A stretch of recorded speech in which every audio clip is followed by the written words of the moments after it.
The plan is centered around students who have disabilities who are well below reading grade level. I have 4 second graders who are reading at a kindergarten level, 2 fifth graders who are reading on a first and second grading level, and a kindergartner student who is not reading at all.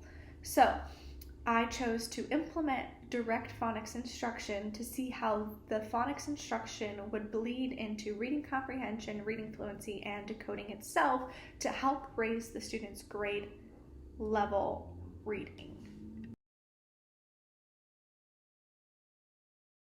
To ensure that direct phonics instruction was actually going to be impactful on the overall reading level, I took a few measures of data. So at the beginning of the year and every quarter, I did a DRA, which is a developmental reading assessment, which is the holy grail and tells us where students are reading. Along with that one, I also did an informal phonics inventory, which looked at the sounds, the phonemes, and the types of words that the students could read to see if they were actually making gains in that.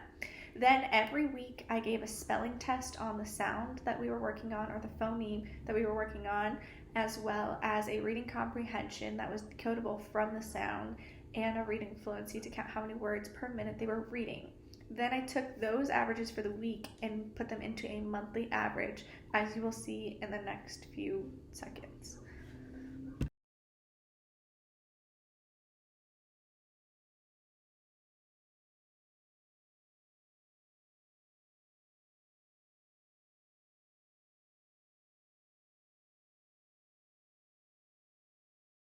The data shows that the students were in fact positively impacted by the direct phonics instruction. On their DRAs, they did make some growth, some students more than others. The older students actually made more growth than the younger students. All words per minute increased, and reading comprehension was still an area of weakness. This is due to the nature of their disability. With autism, students have a harder time understanding verbal language, and that bleeds into reading. So comprehension is just an area of weakness due to the disability and requires additional support.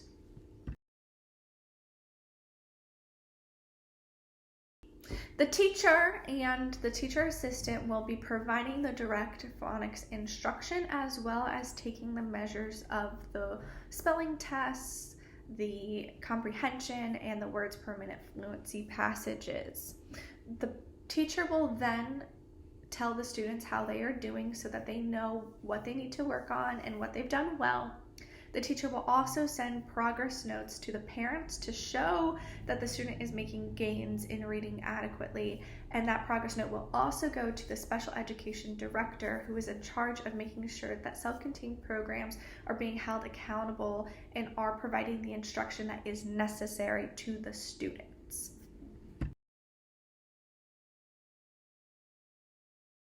In July of 2020, the teacher will train the teacher assistant on how the directed phonics and measurements will be taken. Then in August, when the students return to school, the teacher will give the students the developmental reading assessment, the informal phonics assessment, a comprehension assessment, and a fluency check. Then, based off of that data, the teacher will express the goals to the students, the parents, the teacher assistant, and the special education directors so that everyone understands what the plan is.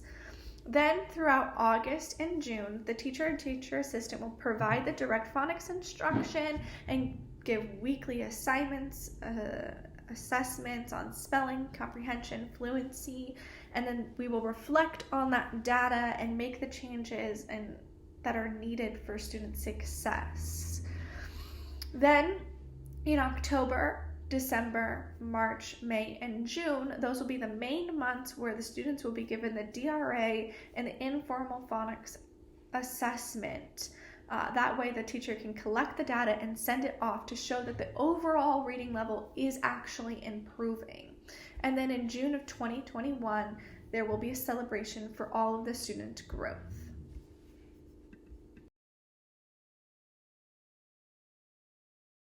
The benefits of this is that we know that in some capacity, students are able to raise their reading level.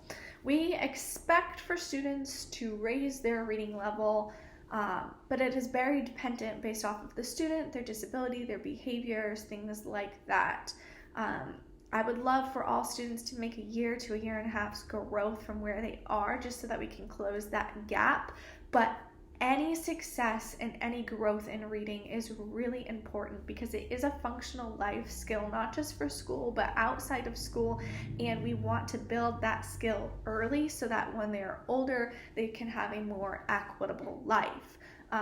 Sharing this information and holding accountable shows that these students are capable, and we need to give them the tools that they need to be successful.